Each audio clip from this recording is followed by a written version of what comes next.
Salam sejahtera di dalam Yesus Kristus, saudara-saudara yang dikasihi Tuhan. Kita bersyukur kepada Tuhan jikalau pada hari ini saudara-saudara sekalian mendapatkan kesempatan untuk belajar satu materi yaitu Unveiling Glory Seminar.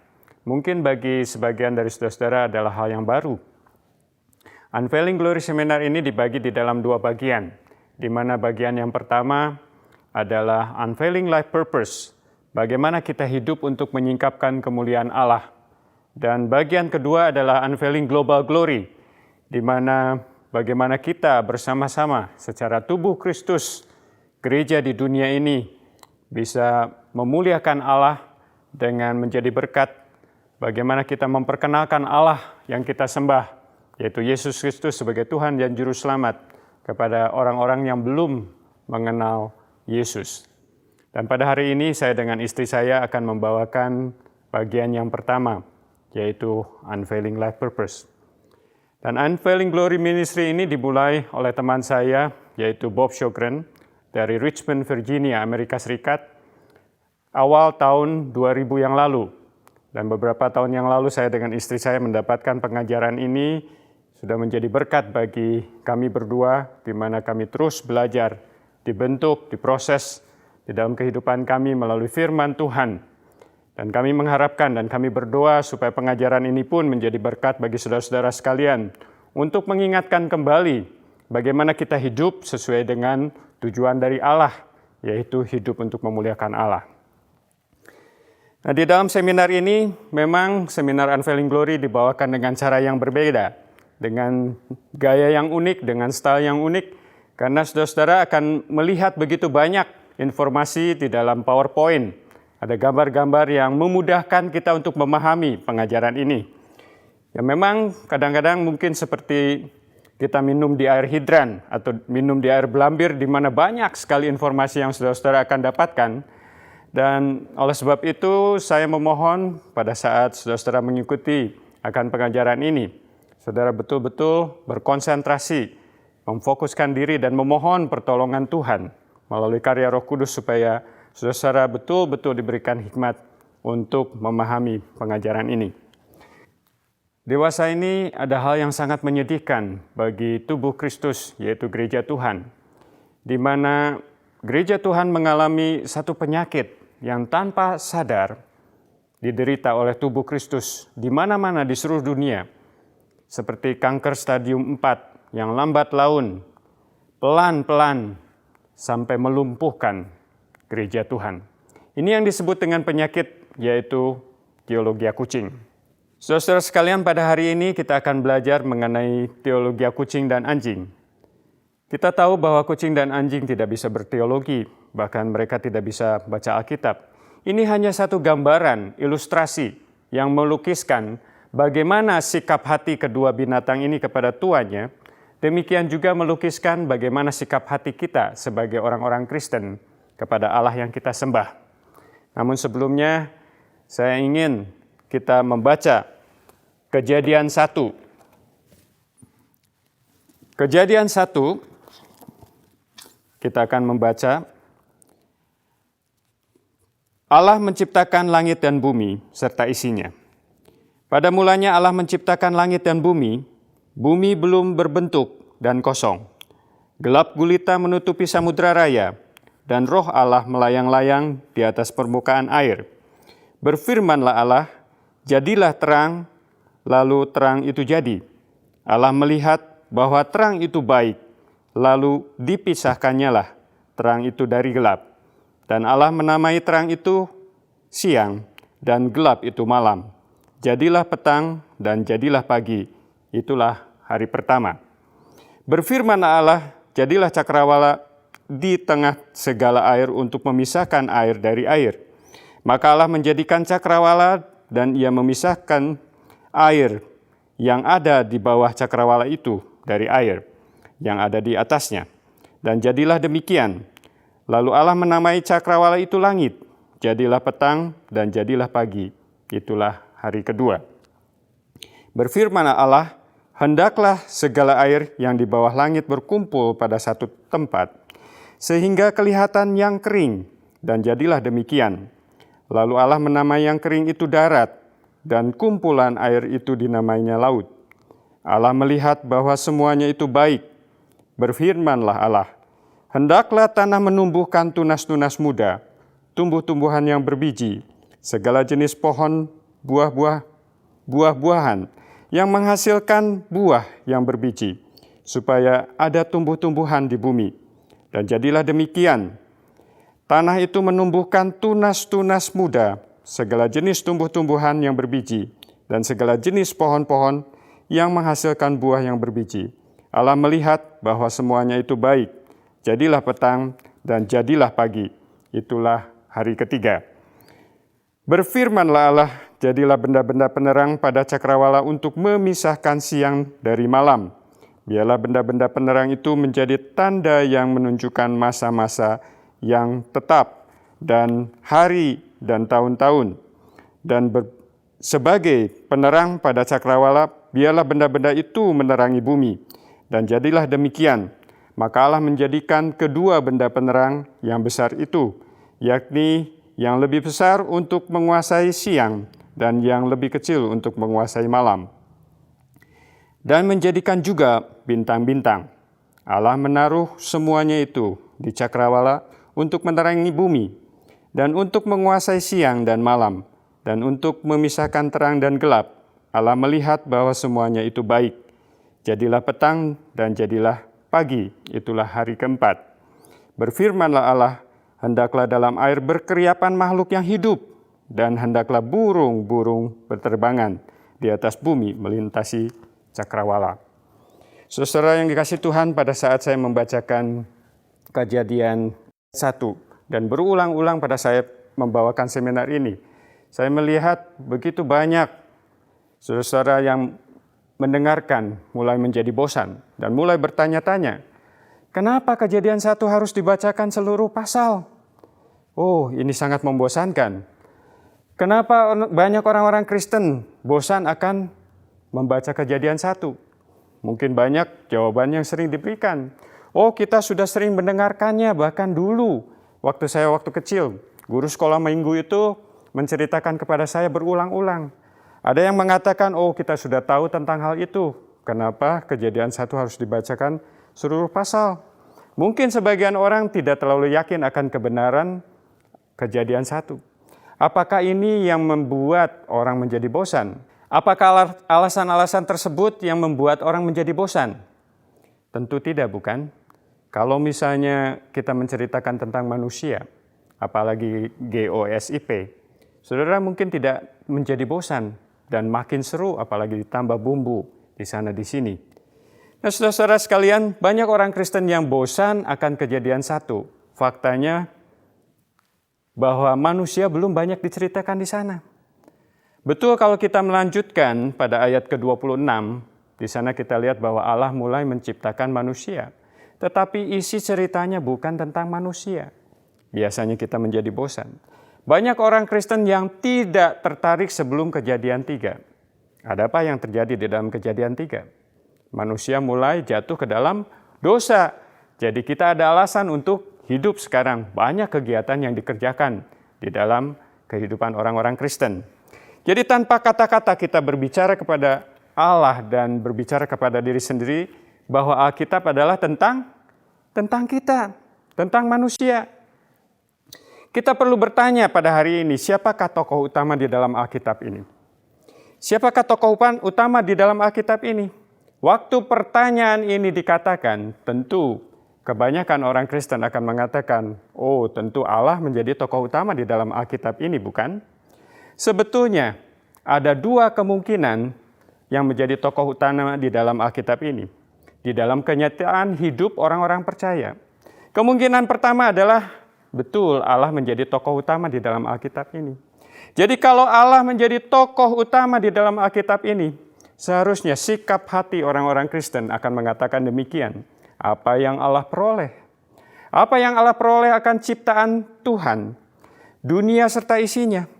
Apa yang Allah peroleh pada saat Dia mengutus anaknya yang satu-satunya dan mati di atas kayu salib untuk manusia?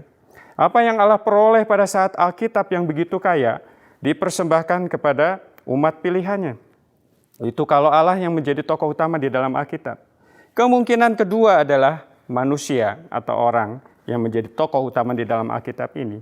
Oleh sebab itu, sikap hati pada saat membaca Alkitab, kita akan menanyakan apa yang saya peroleh. Apa yang saya peroleh pada saat Allah menciptakan halik bumi bersama dengan isinya? Apa yang saya peroleh pada saat Yesus Kristus mati di atas kayu salib untuk menebus dosa manusia? Apa yang saya peroleh pada saat Alkitab yang begitu kaya dianugerahkan kepada saya? Itu kalau manusia menjadi tokoh utama di dalam Alkitab ini. Saya ingin membuat dua pernyataan yang penting sekali pada hari ini. Pernyataan yang pertama adalah Allah adalah tokoh utama dan Dia hidup untuk memancarkan kemuliaannya. Dia hidup untuk memancarkan kemuliaannya. Pernyataan kedua adalah banyak orang Kristen yang berkata bahwa Allah adalah tokoh utama di dalam Alkitab. Namun manusia hidup seperti tokoh utama di dalam Alkitab. Jadi antara perkataan dan tindakan sama sekali berbeda. Memang di dalam mulut bibirnya mengatakan bahwa Allah adalah tokoh utama di dalam Alkitab. Tetapi di dalam kenyataan hidupnya manusia menjadi tokoh utama di dalam Alkitab. Bahkan manusia sudah menggantikan Allah di atas tahtanya. Kita akan buktikan pada hari ini dengan dua contoh yang sangat sederhana. Contoh yang pertama, mengapa Yesus Kristus datang ke dunia ini? Jikalau kita sebagai orang-orang percaya ditanyakan, untuk apa Yesus Kristus datang ke dunia ini? Biasa jawabannya adalah, Dia datang ke dunia untuk mati di atas kayu salib untuk menebus dosa manusia. Jelas sekali waktu kita mengatakan Yesus datang ke dunia untuk menebus dosa manusia. Itu berfokus kepada manusia atau kepada Allah? Jelas sekali berfokus kepada manusia. Tanpa sadar di dalam kehidupan kita, kita memiliki saringan instan di dalam pikiran kita. Informasi semua yang masuk ke dalam pikiran kita, kita selalu akan bertanya kepada diri kita masing-masing, AYSP, apa yang saya peroleh? Apa yang saya peroleh? Saudara, apa yang Allah dapatkan dari kematian Yesus? Pada saat kita memikirkan, waktu Yesus mati di atas kayu salib, saya diselamatkan, saya diangkat menjadi anak Allah. Jadi Allah dapatkan siapa? Allah dapatkan kita. Puji Tuhan, Allah dapatkan kita. Kita tidak tahu yang paling utama, yang prioritas dan yang paling penting sebetulnya. Allah mendapatkan kemuliaan, hormat, pujian, penyembahan, bahkan ketaatan daripada kematian Yesus. Contoh yang kedua, apa alasan utama kita tidak ingin orang masuk neraka? Saudara-saudara bayangkan, waktu kita percaya kepada Kristus, kita khawatir, bagaimana dengan orang tua saya? Mereka belum mengenal Tuhan. Bagaimana dengan saudara kandung saya, paman saya, teman saya? Biasanya alasan apa kita tidak ingin mereka masuk neraka? Alasan yang utama adalah kita tidak ingin mereka hidup menderita selama-lamanya di api neraka. Jelas sekali apa yang kita khawatirkan, berfokus kepada manusia atau kepada Allah. Jelas sekali berfokus kepada manusia, bukan kepada Allah. Padahal di dalam Mazmur 30 ayat 10, Daud mengatakan demikian. Apakah untungnya kalau darahku tertumpah? Kalau aku turun ke dalam lubang kubur, dapatkah debu bersyukur kepadamu dan memberitakan kesetiaanmu? Kalau kita perhatikan di sini, Daud jauh lebih khawatir Allah tidak ditinggikan, Allah tidak dimuliakan dibandingkan dirinya akan masuk ke dalam neraka. Jelas sekali. Apa yang Daud gumuli di dalam Mazmur ini berfokus kepada manusia atau kepada Allah? Jelas sekali Daud berfokus kepada Allah. Kita perlu bertanya apakah Yesus terutama berfokus kepada kita atau kepada manusia atau kepada Bapanya. Rasul Paulus mengutip di dalam Roma 15 ayat 8 dan 9. Dia mengatakan demikian. Karena kebenaran Allah Kristus telah menjadi pelayan orang-orang bersunat untuk mengokohkan janji yang telah diberikannya kepada nenek moyang kita. Apakah Paulus mengatakan untuk supaya bangsa-bangsa agar tidak masuk neraka? Bukan itu yang Paulus maksudkan. Apa yang Paulus maksudkan di dalam Roma 15 ini? Untuk memungkinkan bangsa-bangsa memuliakan Allah karena rahmat-Nya. Jelas sekali apa yang dikatakan Paulus, bahwa Yesus datang ke dunia ini agar bangsa-bangsa kembali hidup sesuai dengan tujuan dari Allah. Mereka hidup kembali untuk memuliakan Allah. Jelas sekali apa yang ditekankan Paulus adalah bukan penekanan kepada manusia, yaitu kepada Allah. Nah, saudara-saudara sekalian, saya ingin menjelaskan satu hal yang sangat penting sekali. Ayat ini sangat berkaitan sekali dengan pemahaman kita akan anugerah. Saudara, kalau saudara-saudara ditanyakan, apa itu anugerah? Apa arti anugerah bagi saudara-saudara sekalian? Biasanya, setiap orang Kristen akan menjawab anugerah adalah satu pemberian yang cuma-cuma, yaitu pemberian tanpa syarat yang diberikan kepada kita semua daripada Allah, walaupun kita tidak layak menerimanya, bukan? Itu adalah pemahaman. Sekali lagi saya katakan bahwa biasanya jawabannya adalah anugerah adalah pemberian cuma-cuma tanpa syarat yang diberikan Allah kepada kita, walaupun kita tidak layak menerimanya. Saudara, kita perhatikan pada saat kita mendengarkan jawaban itu. Pemberian cuma-cuma, puji Tuhan kita diberikan anugerah, puji Tuhan kita dibebaskan dari neraka, puji Tuhan kita diberikan karunia hidup kekal di surga. Perhatikan jawabannya, itu berfokus kepada kita sebagai penerima, bukan kepada Allah sebagai pemberi. Apakah kita pernah memikirkan apa itu anugerah dari sudut pandang Allah, yaitu pemberi daripada karunia hidup kekal itu? Saya akan menjelaskan demikian. Anugerah dari sudut pandang Allah, yaitu Yesus Kristus, Dia tinggal di tahta yang mulia di surga. Dia rela meninggalkan kemuliaannya. Dia datang ke dunia, bahkan Dia sama menjadi manusia, bahkan Dia hadir di dunia ini di tempat yang paling hina. Saudara, perhatikan waktu kita belajar firman Tuhan. Kita membaca Kejadian 1. Bahkan terus kita mempelajarinya, bahwa manusia diciptakan sesuai dengan apa? Sesuai dengan rupa dan gambar Allah. Apa artinya rupa dan gambar Allah? Yaitu manusia diciptakan supaya mereka bisa memantulkan atau merefleksikan kemuliaan Allah. Terbukti di dalam Alkitab tidak pernah menyebutkan bahwa Adam dan Hawa diwajibkan atau dipaksa atau disuruh memuliakan Allah, memuji Tuhan atau bergaul intim setiap hari, tidak. Karena apa? Sebelum mereka jatuh ke dalam dosa, Adam dan Hawa, mereka hidup untuk merefleksikan kemuliaan Allah. Yang menjadi pertanyaan adalah, kapan mereka berhenti untuk memuliakan Allah? Kalau kita perhatikan di dalam Alkitab, pada saat Adam dan Hawa jatuh di dalam dosa, mereka tidak mampu lagi untuk hidup memuliakan Allah. Roma 3 ayat 23 mengatakan bahwa semua manusia berdosa dan mereka kehilangan kemuliaan Allah. Yang artinya waktu manusia berdosa, manusia tidak mampu lagi untuk merefleksikan kemuliaan Allah. Ini yang menjadi masalah utama di hadapan Allah. Jadi karya Yesus di atas kayu salib itu yang memungkinkan citra manusia yang rusak itu dipulihkan. Betul di satu sisi bahwa manusia itu menerima keselamatan, dosanya ditebus oleh darah yang mahal melalui Yesus Kristus. Tetapi di hadapan Allah yang penting adalah hak, di mana tadinya waktu manusia berdosa tidak bisa memuliakan Allah.